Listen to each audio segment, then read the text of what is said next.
Hi friends, welcome back to our channel. இன்றைக்கி வீடியோவில் நம்ம முட்டை பொரியல் எப்படி செய்யுதுன்னு பார்க்கலாம். இதுக்கு ஃபஸ்ட்டு ஸ்டவ் ஆன் பண்ணிக்கிட்டு ஒரு கடாய் வச்சுக்கலாம். இந்த பொரியல் சூப்பராக ரச சாதத்துக்கோ மோர் சாதத்துக்கோ எல்லாத்துக்குமே நல்லா இருக்குங்க. ஒரு பருப்பு குழம்பு செஞ்சுட்டு இந்த மாதிரி ஒரு பொரியல் செஞ்சுட்டு சாப்பிட்டுக்கலாம். ஒரு பேச்சுலர்ஸாக இருக்கட்டும், எந்த குழம்பும் இல்லாமல் இருந்தால் கூட இந்த மாதிரி ஒரு பொரியல் செஞ்சுட்டு சாதம் வச்சுட்டு சாப்பிட்டோன்னா சூப்பராக இருக்கும். தோசைக்கு சப்பாத்திக்கு கூட நம்ம பொரியல் மாதிரி இந்த மாதிரி பொரியல் மாதிரி செஞ்சு நம்ம தோசைக்கு சப்பாத்தி கூட சாப்பிட்டுக்கலாங்க. வாங்க இப்போ எப்படி செய்யலான்றதை பார்க்கலாம். ஒரு கடாயில் 4 ஸ்பூன் எண்ணெய் ஊற்றிருக்கிறேன். எண்ணெய் ஊற்றிட்டு இப்போது நான் 6 முட்டை செஞ்சுட்டு இருக்கிறேங்க. ஒரு 3 பேர் நல்லா தாராளமாக சாப்பிட்லாம், அந்த மாதிரி செஞ்சுட்டு இருக்கிறேன். இப்போது இது 4 வெங்காயம் நல்லா பொடிசாக நீல வாக்கில் கட் பண்ணிவிட்டு அப்புறமா சின்னதாக பொடிசாக கட் பண்ணி சேர்த்துட்டு இருக்கிறேன். 4 பெரிய வெங்காயம் சேர்த்துட்டு இருக்கிறேங்க. நீங்கள் உங்களுக்கு எவ்வளோ தேவையோ ஃபேமிலிக்கு ஏற்ற மாதிரி நீங்கள் வெங்காயம் சேர்த்துக்கோங்க.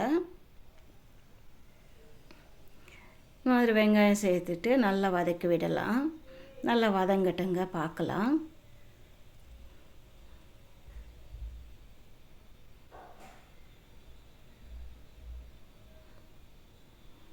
ஒரு 60-70% நல்லா வதங்கட்டும் வெங்காயம், அப்போ தான் நல்லாயிருக்கும். கொஞ்சம் நான் இப்போ பொரியலுக்கு தேவையான அளவுக்கு நான் சால்ட் இப்போவே சேர்த்துட்டு இருக்கிறேன்.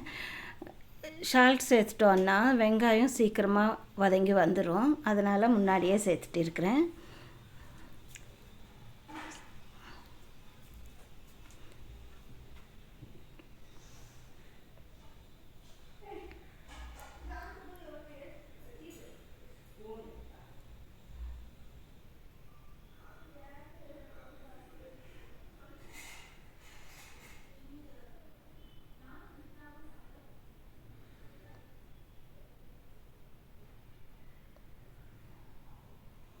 வெங்காயம் ஒரு 60-70% வதங்கிச்சு. இப்போ 4 பச்சை மிளகா நான் கட் பண்ணி பொடிசாக சேர்த்துட்டு இருக்கிறேன்.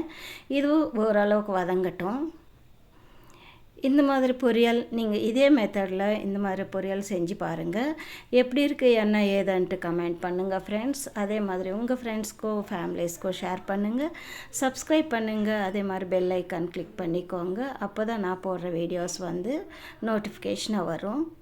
நான் 6 முட்டை உடச்சி சேர்த்துட்டு இருக்கிறேன். வெங்காயம் பச்சை மிளகா உப்பு சேர்த்துட்டு எல்லாம் வதங்கின பிறகு 6 முட்டை உடச்சி சேர்த்துட்டு இருக்கிறேன். உடச்சி சேர்த்துட்டு கொஞ்ச நேரம் லைட்டாக மிக்ஸ் பண்ணிவிட்டு விட்டுடுங்க ஃப்ரெண்ட்ஸ். சும்மா கிளற விடக்கூடாது, அப்போ ஒரு மாதிரி ஆகிடும், ரொம்ப பொடிசாக ஆகிடும். கொஞ்ச நேரம் அப்படியே விட்டுட்டு அப்புறமா மிக்ஸ் பண்ணிங்கன்னா ஓரளவுக்கு ரொம்ப பொடியாக ஆகாமல் ஓரளவுக்கு நல்லாயிருக்கும்.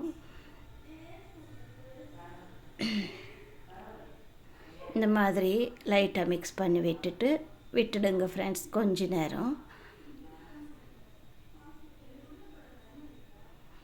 ஸ்டவ் அப்பப்போ கொஞ்சம் மீடியம் ஃப்ளேமு ஹை ஃப்ளேம் இப்படி பண்ணிக்கோங்க ஃப்ரெண்ட்ஸ். அதை நம்ம செய்கிற இதுக்கு ஏற்ற மாதிரி அப்பப்போ கொஞ்சம் மீடியம் ஃப்ளேமு சிம்மு அந்த மாதிரி வச்சுக்கோங்க. ரொம்ப ஹையில் வச்செல்லாம் செய்ய வேண்டாம், தீஞ்சிடும், நல்லா இருக்காது. இந்த மாதிரி பொடியாக இப்போது இந்த அளவுக்கு விட்டுட்டு இப்போ மிக்ஸ் பண்ணி விட்டுட்டோன்னா கொஞ்சம் பொடி கொஞ்சம் ரொம்ப பொடிசாக இல்லாமல் ஓரளவுக்கு கொஞ்சம் முட்டை கொஞ்சம் பெரிய கொஞ்சம் பீஸ் ஆட்டும் இருக்கும். அதனால தான் நான் இப்படி செஞ்சுட்டு இருக்கிறேன். இவ்வளோதான் ஃப்ரெண்ட்ஸ். இந்த மாதிரி நல்லா மிக்ஸ் பண்ணி விட்டுட்டு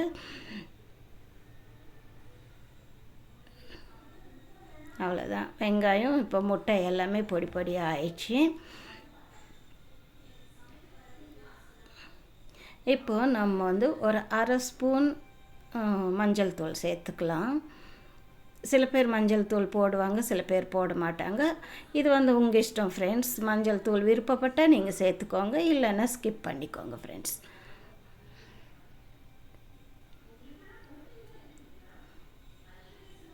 நான் லைட்டாக மஞ்சள் தூள் சேர்த்து தான் நான் செய்கிறேன் எப்போவுமே.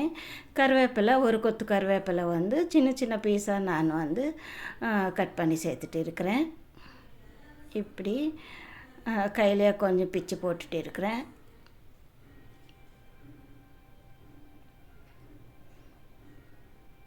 கருவேப்பிலை சேர்த்துட்டு மஞ்சள் தூள் எல்லாமே சேர்த்துட்டு கொஞ்சம் மிக்ஸ் பண்ணி விட்டுக்கலாம்.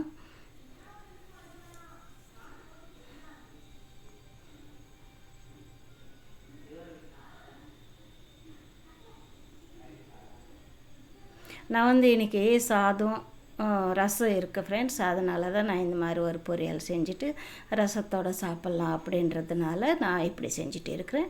பருப்பு குழம்பாக இருக்கட்டும், சாம்பாராக இருக்கட்டும், இல்லைன்னா வெறும் ரசமே இருக்குது, வெறும் தயிரே இருக்குது அப்படின்னு சொன்னாலுமே இந்த மாதிரி ஒரு பொரியல் செஞ்சுட்டு நம்ம சாப்பிட்டுக்கலாம். ஒரு அவசரத்துக்கு இந்த மாதிரி பொரியல் செஞ்சுட்டு சாப்பாடு வச்சும் நம்ம சாப்பிட்டுக்கலாம் ஃப்ரெண்ட்ஸ். அதான் நம்ம இஷ்டம்தான் எப்படி சாப்பிட்டாலுமே. இப்போ கொத்தமல்லியும் சேர்த்துட்டு நல்லா கிளறி விட்டுடலாம். நான் வந்து மிளகுத்தூள் கொஞ்சம் கடைசியில் சேர்க்குறேன். ஏன்னா மிளகுத்தூள் சேர்க்காம கொஞ்சம் தனியாக எடுத்து வச்சுட்டு அப்புறமா மிளகுத்தூள் சேர்த்துட்டு கொஞ்சம் செப்பரேட்டாக எடுத்து வச்சுட்டு இருக்கிறேன்.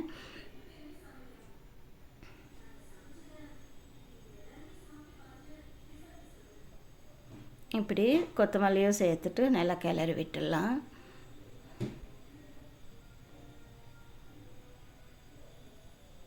கிளறி விட்டுட்டு கொஞ்சம் ஒரு கப்பில் கொஞ்சம் தனியாக எடுத்து வச்சிட்டேன் ஃப்ரெண்ட்ஸ், ஒருத்தருக்கு ஆகிற மாதிரி.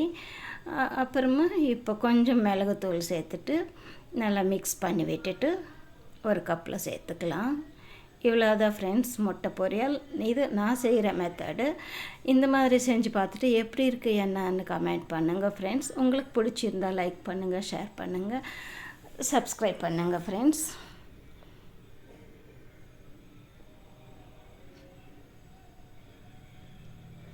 இது ஒரு 3 பேருக்கு தாராளமாக ஆகும். 3 பேர் 4 பேர் கூட சாப்பிட்லாம் ஃப்ரெண்ட்ஸ். Thank you friends.